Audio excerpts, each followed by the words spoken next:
In a village stricken by a plague of bitterness, where every word spoken was sharp and cold, an old herbalist announced a strange cure. He was locking away the last jar of honey, and no one could taste it until they learned to speak a language sweet enough to deserve it.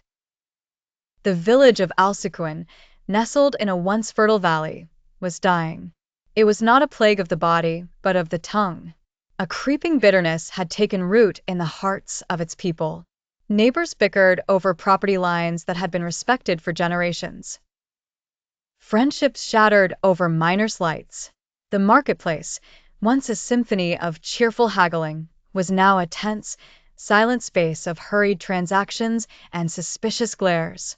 The very air felt heavy and cold, as if the words themselves had stolen the warmth. At the center of the village lived an old herbalist named Sheikh Ibrahim. He was a man whose kindness was as renowned as his healing remedies. He watched the decay of his community with a profound sorrow. His attempts to mediate disputes were met with curt dismissals. His advice to speak gently was seen as the folly of a sentimental old man. The final straw was a conflict between two brothers, Samir and Karim. Their father had passed away, leaving them a shared olive grove.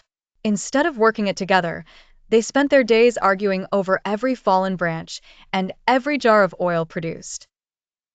Their children, who once played together, now threw stones at each other across an imaginary line dividing the property. One Friday, after the congregational prayer, Sheikh Ibrahim stood before the small, divided congregation. He did not deliver a sermon. Instead, he held up a small, earthenware jar, sealed with wax. This, his voice, though old, carried to every corner of the mosque, contains the last jar of honey from my hives. It is the last sweetness our valley will produce, for the bees have left us. They cannot abide the bitterness in the air. A nervous murmur ran through the crowd. I am locking this jar in a chest in the mosque, he continued. I will not open it. You will not open it. It will remain there until this village earns the right to taste it. What does that mean? Called out Samir, his voice hard. How do we earn it? Sheikh Ibrahim looked at him, his gaze steady and calm. You will know. The chest will only open for a word that is sweet enough to match the honey within.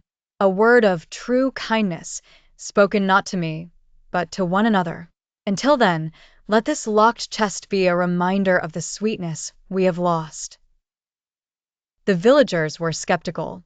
Some thought he had gone mad. Others were angry, craving the symbolic sweetness. But the sheikh was respected, so they humored him. The small, locked chest sat on a pedestal in the mosque, a silent, maddening reproach. Days turned into weeks. The bitterness did not disappear, but the presence of the chest began to work on them. People would glance at it during prayers. Children would ask their parents what the sweet word could be. The challenge hung in the air, a constant, unspoken question. The first crack in the ice came from the most unexpected place. Samir's youngest daughter, Aisha, a girl of 7, fell ill with a fever. The village was so fractured that no one came to check on them.